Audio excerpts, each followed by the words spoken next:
मैं राजेश देवरा जी से अनुरोध करता हूँ कि वो आए।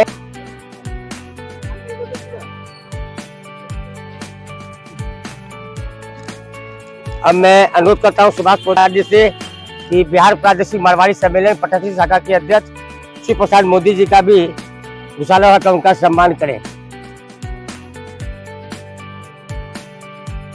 जैसा कि बताना चाहूँगा कि हमारे शशि भैया हम लोग को, हमारी मारवाड़ी सेवा समिति परिवार को हमेशा जिस प्रकार से सहयोग प्रदान करते हैं वो अपने तारीफ काबिल है।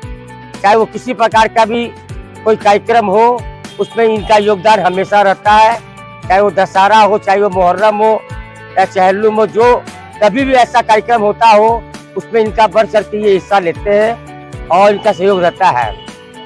और अब मैं उनसे अनुरोध करूँगा कि दो शब्द आशीर्वचन हम सभी को दें।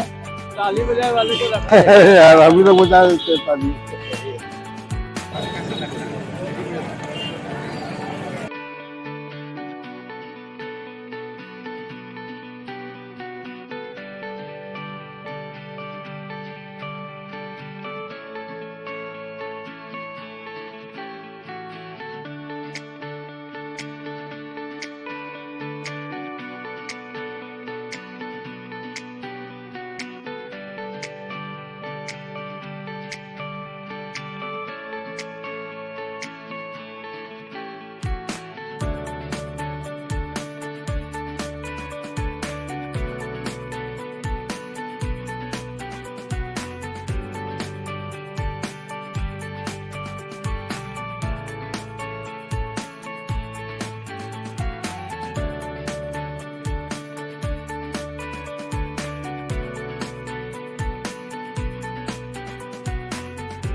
आज पटना सिटी चौक पे हम लोग ऐसे व्यक्ति के लिए खड़े हैं जिनकी स्मृति से ही पटना सिटी गौरवान्वित होता रहा।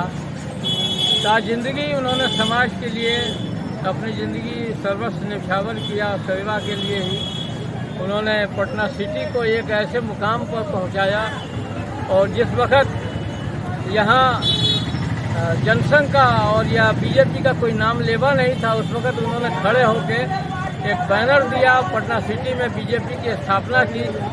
वैसे व्यक्ति स्वर्गीय पुरुषोत्तम दास रस्तोगी जो कि वास्तविक में एक संत पुरुष थे, न मैं उनका पुत्र हूँ, लेकिन कभी भी ये महसूस नहीं हुआ कि वो मेरे पिता के जैसा रहते थे।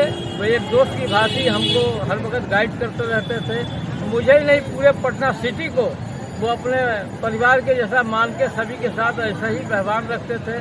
एक संपन्न व्यापारी थे, लेकिन कभी भी पैसे का उनके चेहरे पर आभ नहीं दिखती थी। वो सभी लोगों से जन सामान के बीच खड़े रहते, सबके साथ और सेवा भाव से ही लगे रहते थे। आज उनकी पुण्य तिथि है, मैं उनको सत नमन करता हूँ। और साथ ही मैं संजीव देवरा जी को, श्री प्रसाद मोदी जी को और सारे आप सभी मीडिया कर्मियों सबका बहुत बहुत धन्यवाद देता हूं कि आपने इस पुनीत कार्य में खड़े होकर तो एक सहभागिता लेकर उनके इस पुण्य श्लोक स्मृति में जो आज भंडारे का आयोजन है उसमें सहयोग किया। धन्यवाद। जय हिंद। मेरे ससुर थे, लेकिन वो एकदम मेरे पिता के समय हमेशा बेटी की तरह मानते थे और बहुत ही नेक इंसान थे। कोई भी कभी भी उनके पास आता था तो किसी को कोई दिक्कत महसूस है तो उसका हमेशा सही थे। आज जो नंदू जी इस मुकाम पे पहुंचे हुए हैं वो शुरू से मेरे पिताजी के ही सहयोग से इतने आगे बढ़े हैं, लेकिन कभी भी उन्होंने नहीं बताया कि मैंने नंदू जी को इतना आगे बढ़ाया है। जब से मैं शादियों के आज मैं तभी से उनको देखे कि नंदू जी बराबर हमारे घर में आते थे, वहीं पर नाश्ता पानी खाना सब करते थे। इसी तरह से वो इतना आगे आज इस मुकाम पर पहुंच गए, लेकिन कभी भी ऐसा महसूस हम लोगों ने नहीं किया या उन्होंने नहीं बताया कि उन्होंने हमारा इतना सहयोग